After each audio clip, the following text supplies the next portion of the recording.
Well, good Monday morning and welcome to Connect, the California MBA's weekly podcast featuring one-on-one interviews with movers and shakers in the mortgage industry. It is May, and we're excited to be talking to the future folks of the mortgage industry here. That's our theme this month. We're going to be talking to some younger folks in the industry and talking about their own challenges, what they bring to the table, and kind of what they see in the future for lenders and vendors and everyone else in the industry. So before we get started though, let's thank our sponsors over at Accelerate. So if you're looking to close out more loans in 2021, definitely make sure and check out and experience Accelerate's award-winning customer engagement platform that features lead management, CRM, call routing, sales enablement, marketing automation, borrower engagement, and data intelligence through innovative use of multi-channel marketing, which includes text, social media, email, direct mail, phone, ringless voicemail, retargeting, and much, much more. As we always like to say, if you're not following Josh Friend on LinkedIn, you're missing out. And actually, Josh did a takeover of our Connect podcast a couple of weeks ago and did a great interview with Rob Chrisman. So I encourage you to check that out as well. And if you want to check out more about Accelerate and schedule your own personal demo, just make sure to go to accelerate.com and you can do that there. So before we jump into our conversation this morning, let's toss it over to Susan Milazzo for this week's update. Susan? Thanks, Dustin. Hi, this is Susan with California MBA. And this week, on Thursday, May 20th, we are having our first webinar presented by our Diversity, Equity, and Inclusion Committee.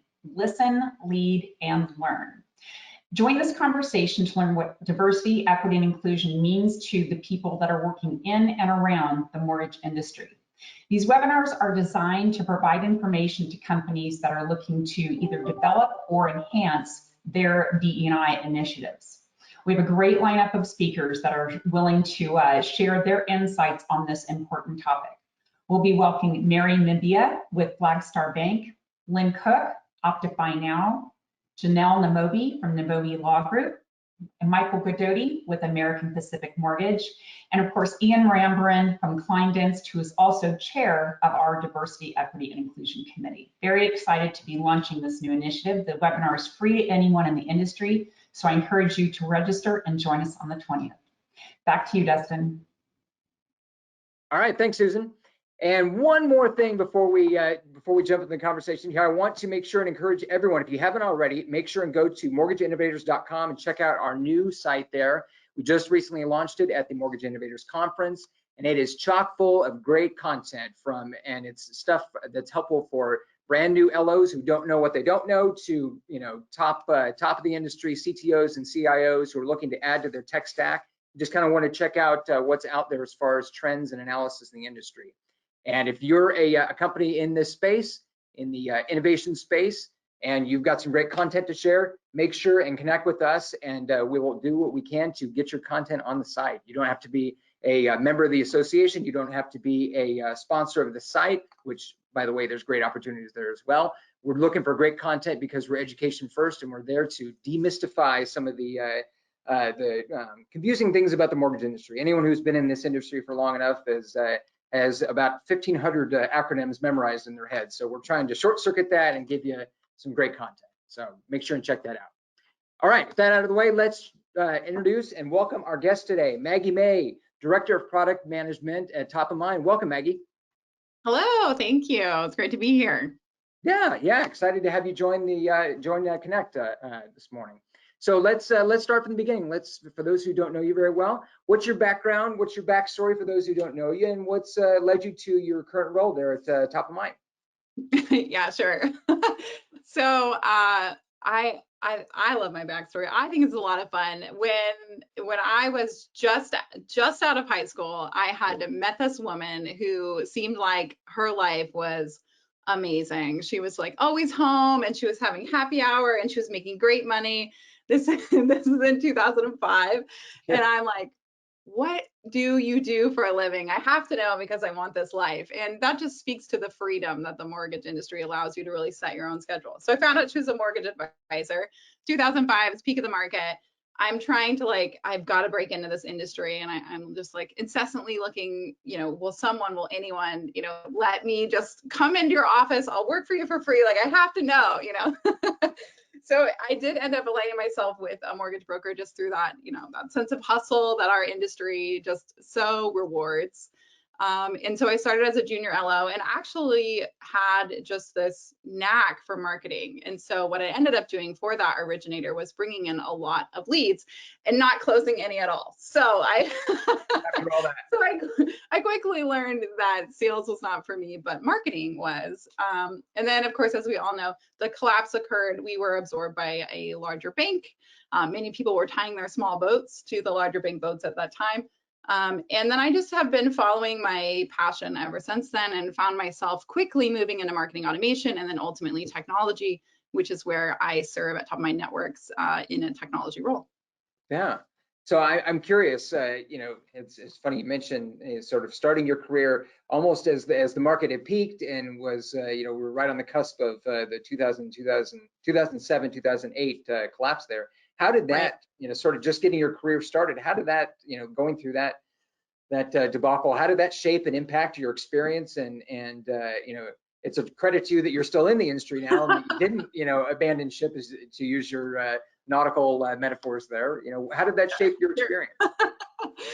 Yeah, so interesting enough, I mean, first of all, I'm very lucky because I was young when the crash happened, right? So I didn't have a ton to lose. So one of the ways that impacted me is that I got to see what other people went through and really better prepare myself, sort of financially in my future, like as a result of that. So times of feast and famine are very curious to me, and we can talk a little bit more about our refi boom that we're in right now. And then the other thing is that I just had stars in my eyes because I was so excited to actually break into the industry, and I so saw all these people that were living this life of freedom. Now, some months are good and some months are bad, but one of the things that our industry still empowers is, mothers to stay home with their children and do their business, right? So it's really exciting just to have that level of freedom that our industry still allows. In real estate, it's very similar.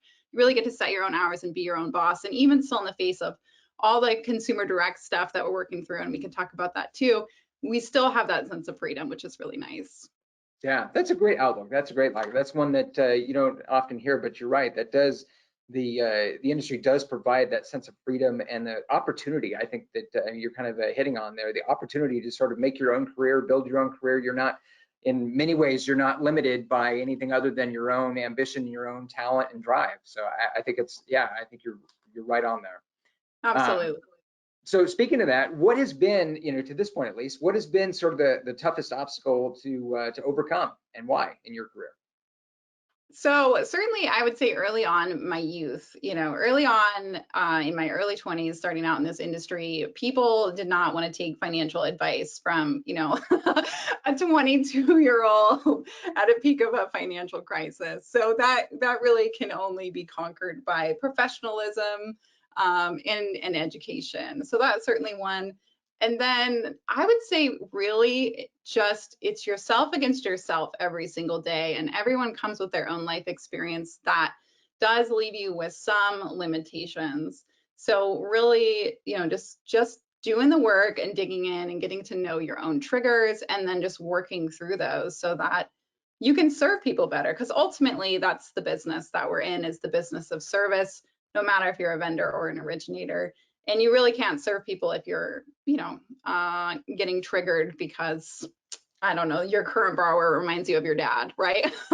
Sure. So I would say young people entering into the industry probably still have, I'm going to share something that you probably won't hear most executives talk about, but some childhood trauma to clean up and some other traumas that they may need to clean up so that they can be more available and a better service. So I'd just say it's just you against you, Yeah, no, I think that's a great point you make there. So would you say that, I'm just curious, you mentioned that you had to kind of overcome or get around that the challenge of just inexperience, just there's nothing you could do about it when you're 22. But when you kind of moved into the marketing role, did you see some openings there as far as your youth is almost a benefit in the sense you're bringing in fresh ideas and it's more welcome there than whether then if you're speaking to someone in their 50s that's doing a refi on their house for the 5th time or something. Yeah, that's true. I mean, I'm now looking at people who are younger than me to say, should mortgage advisors be on TikTok, for example? Like, are these viable channels that we should explore? Because at the end of the day, mobilization of your audience is really the key. Relevance is really the key, you know. And so, yeah, we can certainly learn from those who are younger than us, who have an appetite for it.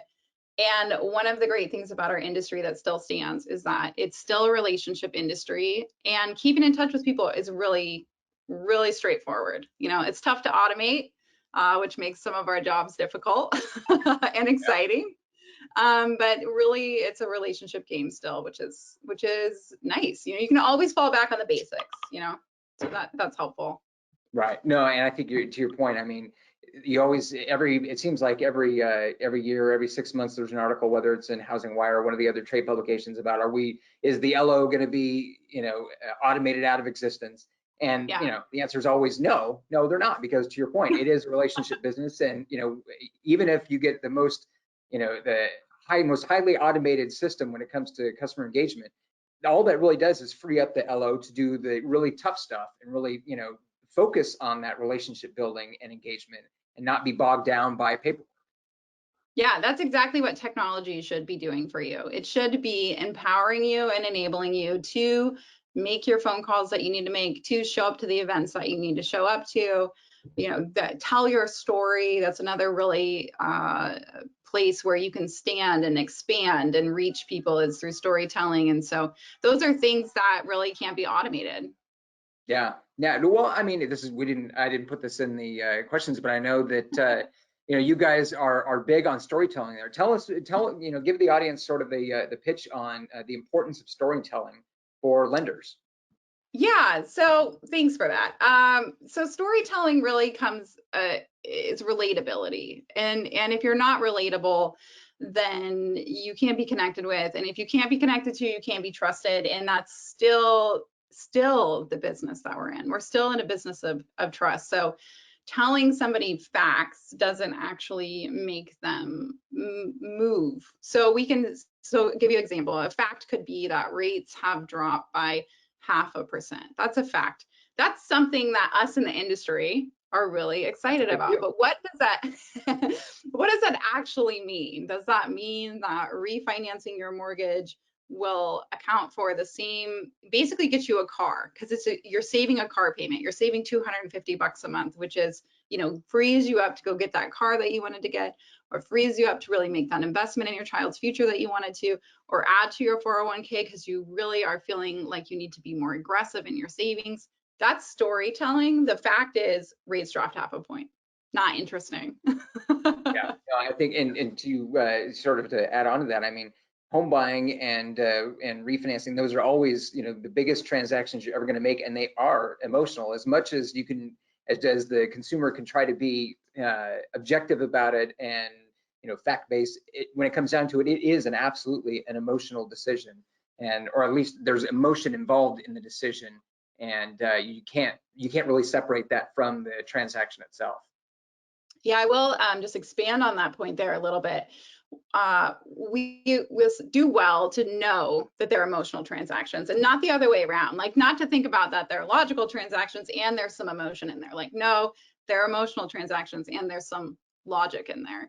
And when we look at customer experience from that lens, we can understand why things like smart data deduplication, what a boring topic to talk about, but why that's important, because in process borrowers, so you're a borrower, you're in process, you have given everything but your DNA, right? Your mortgage advisor knows if you've been divorced, if you pay child support, what your retirement account looks like, and you may have mixed feelings about that. Maybe it's low to you and you're embarrassed about it. They know your credit score, and then you get a phone call from some, you know, direct-to-consumer division calling you like you're a new lead when you're in process with that company.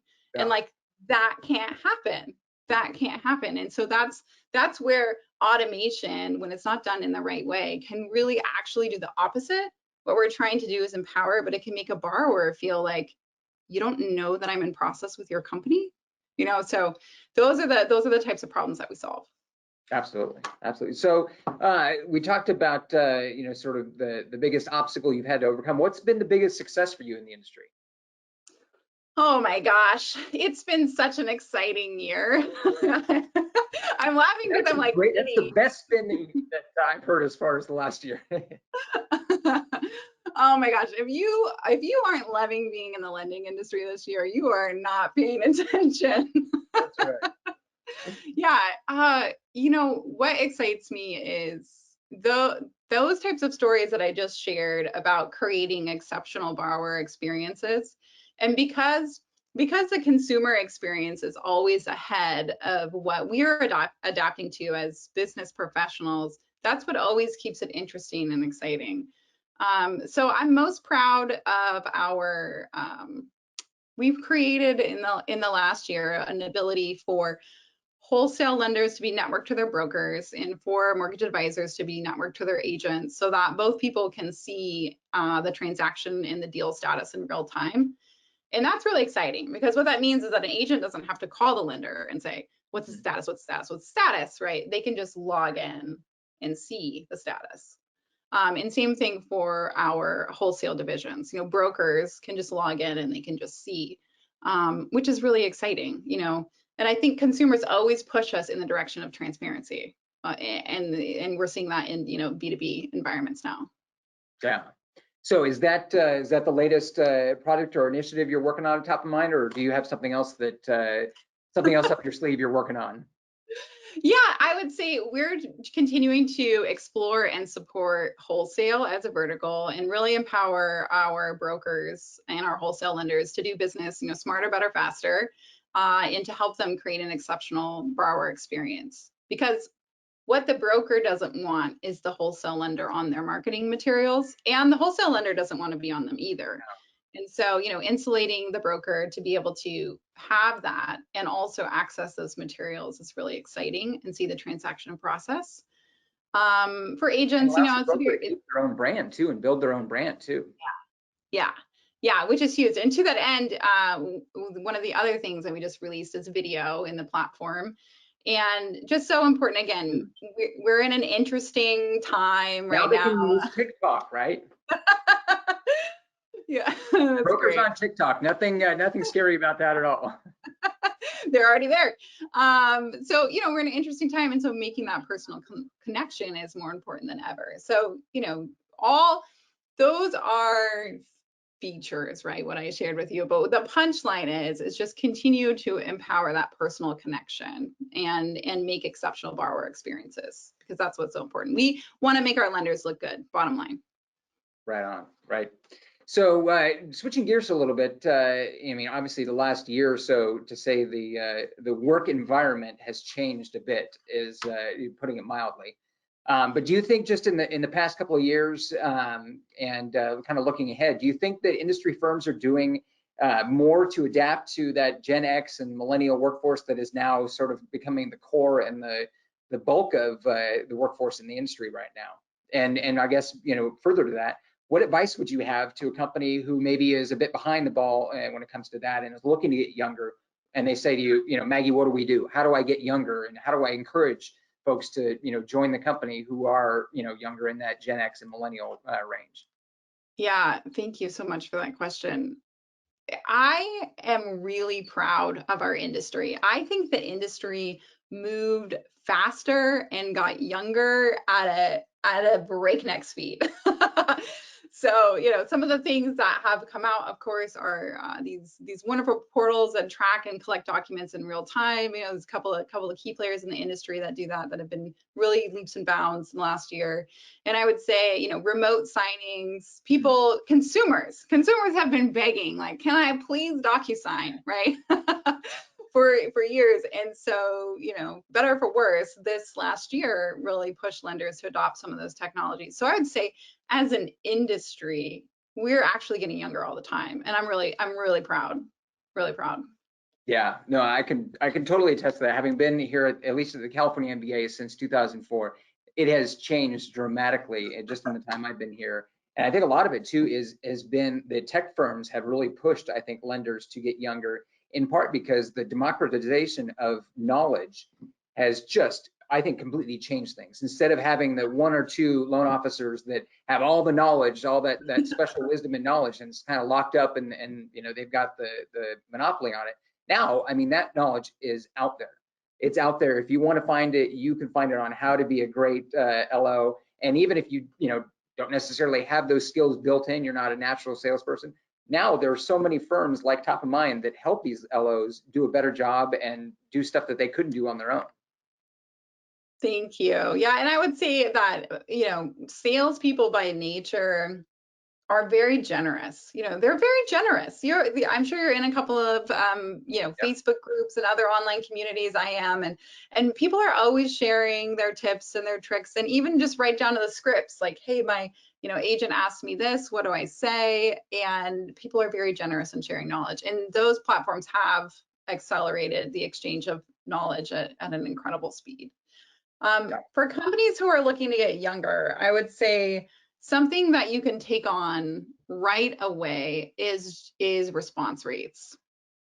So as a young shopper, what I do, let's just say I'm going to go look for an electrician. And an electrician is a service provider that has an expertise that I'm going to need to talk to. Similar, little similar. You get out the yellow pages, right? Yeah. Of course, what you I do. go into my basement. So of course you're going to go to Google and you're going to do a search. But here's what younger people do that other demographics may not, is if I'm on my laptop, I'm going to right click, open a new tab, 6 or 8 of the top people on the page. So a lot of times we have this concept about like first place on Google, first page of Google, like the experience is going to be that someone's going to only fill out one contact us form. That is not the case. Our Google form filler is automatically filling in our forms on these contact us pages. So a couple of things you can do immediately. Test your contact us form on your website and see how long it takes for someone at your company to get back to you. If it's more than 5 minutes, you might as well just not have a contact us page on at all. So you'll lose about 78% of your leads if you respond longer than 5 minutes. So automation is going to help empower human connection by getting that autoresponder out. We, of course, have one. Any CRM worth their salt should have one for you. So replace that WordPress form or whatever form you have going on with a form from your actual CRM. I hope it's ours, but if it's someone else's, that's okay too. And make sure that they're getting in touch right away. Text message, if your company is willing to tolerate it from a compliance standpoint, that's going to be your best option. Email, of course, being number 2. So you've really got to be fast on the jump on the lead.